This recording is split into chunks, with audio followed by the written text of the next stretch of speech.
How should we start this video? I don't know. Let's talk about compulsive eating, especially at night. You know, I have this thing, raid the kitchen late at night, and I just start eating, really fast without there doesn't have to be the presence of hunger or anything. It's just like, I just want to eat things, you know? And it doesn't even have to be like a good snack. It could be like wheat thins. You know, that happened to me the other night. I just got these wheat thins. I'd grab a handful. I'd be like, okay, yeah, this is my last handful of wheat thins. And then the handful would be gone. I'm like, okay, one more. This is my last handful of wheat thins. This is my last handful of wheat thins.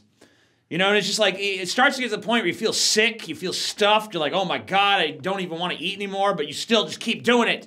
Like my conscious mind is like, no more wheat thins. Stop eating wheat thins. And it's just like, oh, fuck you, I'm doing it. I ain't listening to you, my stomach. Please, God, no more fucking wheat thins. I don't care, fuck you. Ah! What is that part of me? What is that part of me that's like, fuck you, conscious brain. Fuck you, stomach. We are now in wheat thin eating fucking mode, you know? I actually looked it up. It's called night eating syndrome. I have some notes about it right here. Here's a description. It fits me 100% too. Those with night eating syndrome may be overweight or obese. Hey, don't insult me. They feel like they have no control over their eating behavior and eat in secret. And when they are not hungry, they also feel shame and remorse over their behavior. They may hide food out of shame or embarrassment. Those with night eating syndrome typically eat rapidly, eat more than most people would in a similar time period, and feel a loss of control over their eating. They eat even when they are not hungry and continue eating even when they are uncomfortably full. Feeling embarrassed by the amount they eat, they typically eat alone to minimize their embarrassment. They often feel guilt, depression, disgust, distress, or a combination of these symptoms. You know, I really don't feel too embarrassed by it, honestly. It's really more for me like, almost like I'm a wolf at a kill and another wolf that I don't know is like trying to fucking grab some. You know, if I'm down there, I'm leaning up against the counter, I got a whole box of Pop-Tarts and I'm just eating one after the other. Someone comes in, I'm not like, I'm embarrassed that they're seeing me like this. I'm more like, this motherfucking interloper better not even look at my fucking Pop-Tarts or I'll fucking rip their throat out. Pretty intimidating, huh? They got the kitty claws like fucking Black Panther, dude. Rah! Pretty fucking intimidating shit, huh? Speaking of Black Panther, I talked about that in my last video.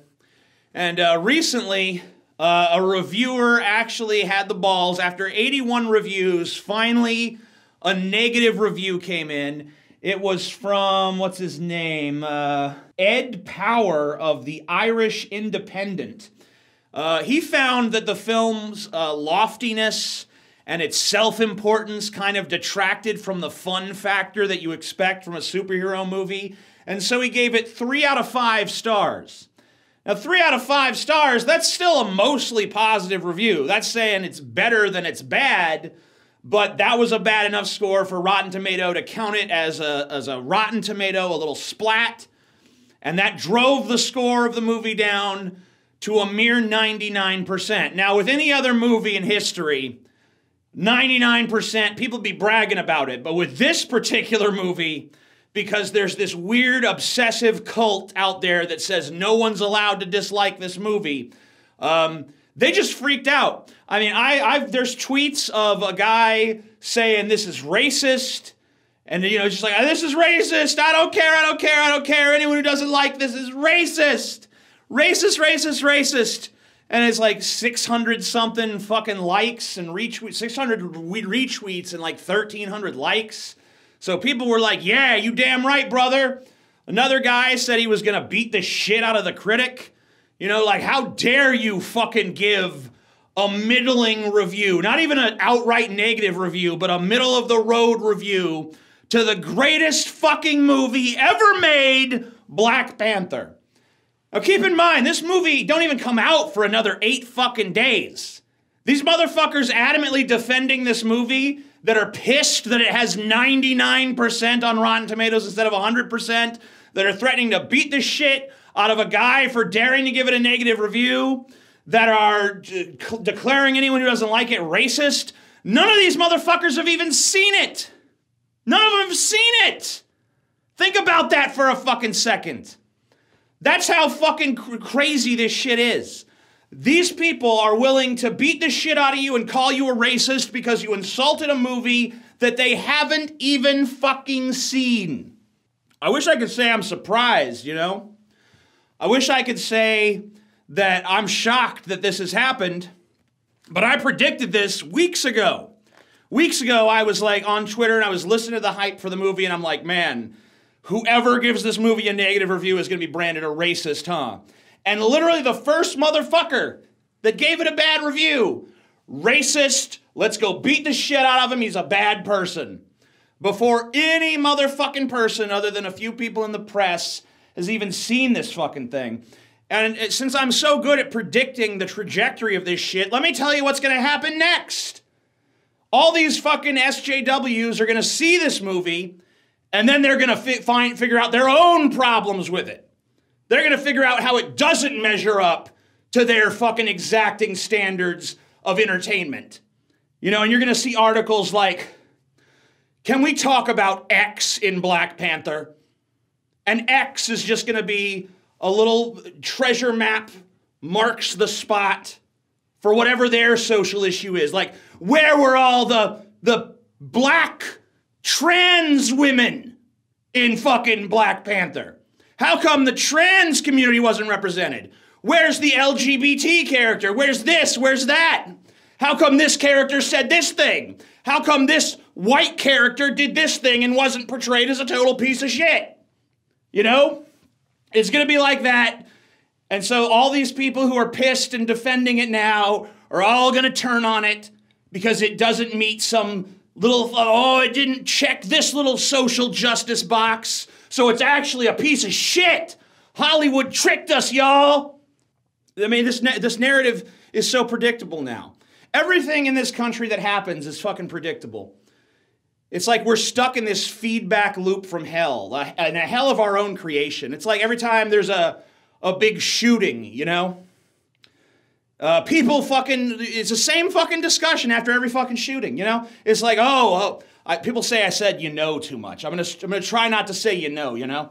Oh shit, we need to regulate guns. That's the first response. The liberals started off, we need to regulate these guns. Conservatives say, you don't touch my fucking gun, bitch. This is my gun, I got a right to my gun. You gotta be looking at the mental illness system. That's where you really gotta look. Leave my guns alone. And then you got the crazy fucks like false flag, conspiracy theory, cover up, government done it. It's all a big trick. And we can't escape, you know?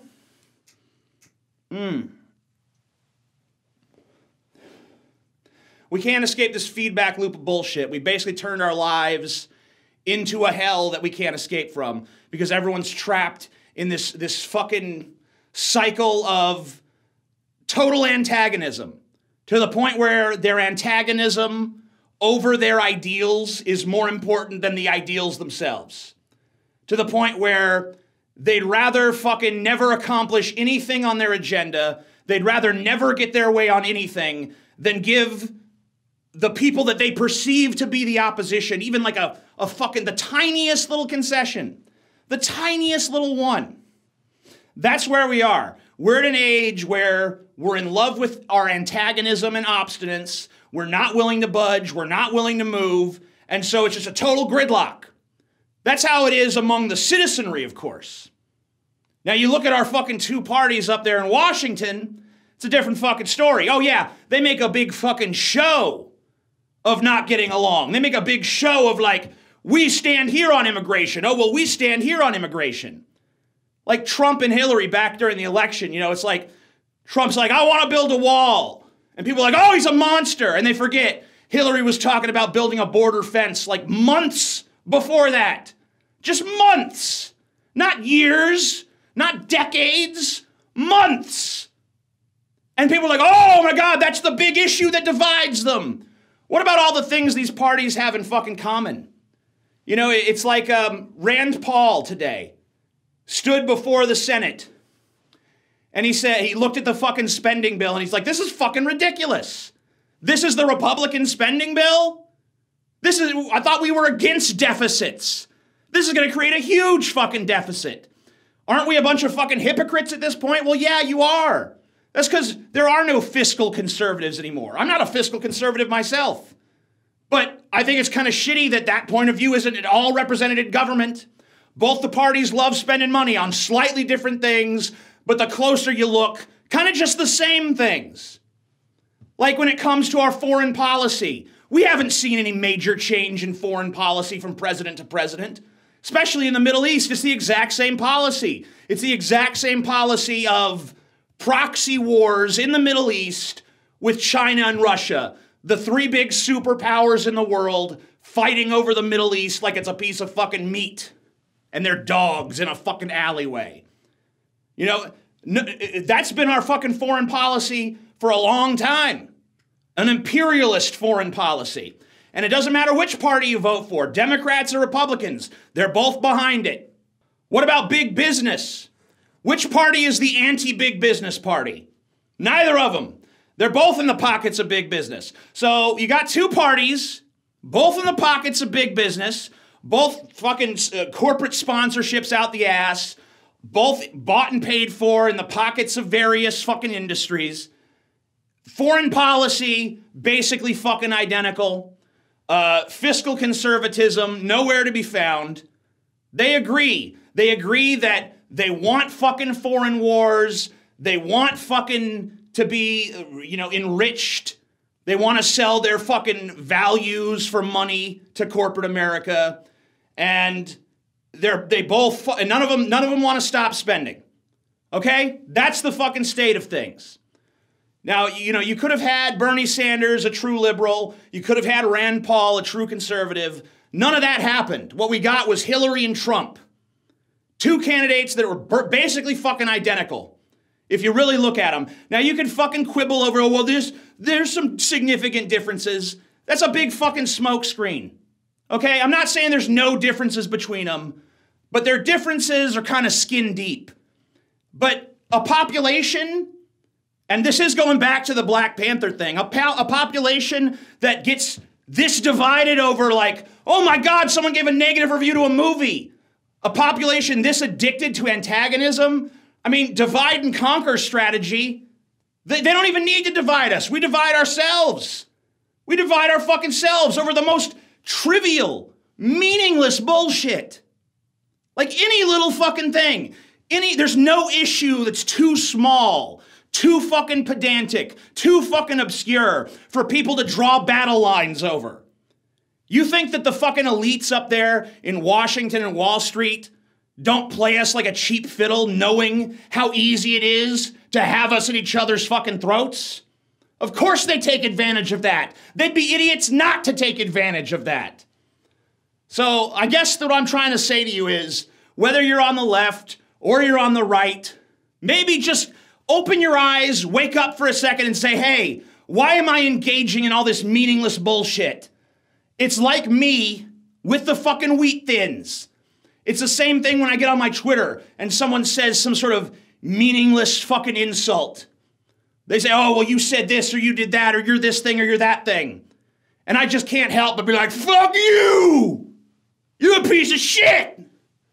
I know it's not healthy. I know it's the same thing as cramming wheat thin after wheat thin in my mouth. But just like with the wheat thins, I can't help it. Maybe none of you can help it. Maybe we're just fucking so conditioned to be like, oh, I hate this person. I'm antagonistic against this. I stand for this. But none of us really stand for anything. If any of us stood for anything, we'd be willing to compromise. We'd be willing to give a little.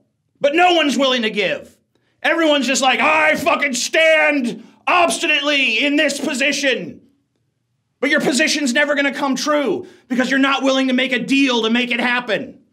But those Washington insiders and corporate interests, they're willing to make deals.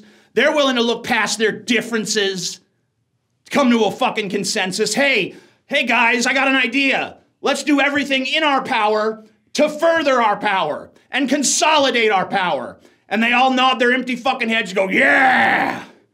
What about the American people? Oh, they're fighting over fucking movie reviews and stupid bullshit. Who cares? I don't know, man. I'm not trying to make this. I know people will be like, oh man, TJ's so woke. TJ's so woke, man. All sarcastic and shit. Argue with what I fucking said. Show me where I'm wrong. That's my new fucking motto for all you assholes who just want to snipe and take little pot shots. You can say whatever you want about me, but show me where I'm wrong. You can't because you're fucking stupid and I'm fucking smart. And that's all it boils down to. You could be smart too. You could be smart too. Just instead of making fun of how woke I am, why don't you wake up yourself? There's an idea. I'm TJ Kirk. Peace the fuck out. Get out of my fucking sight.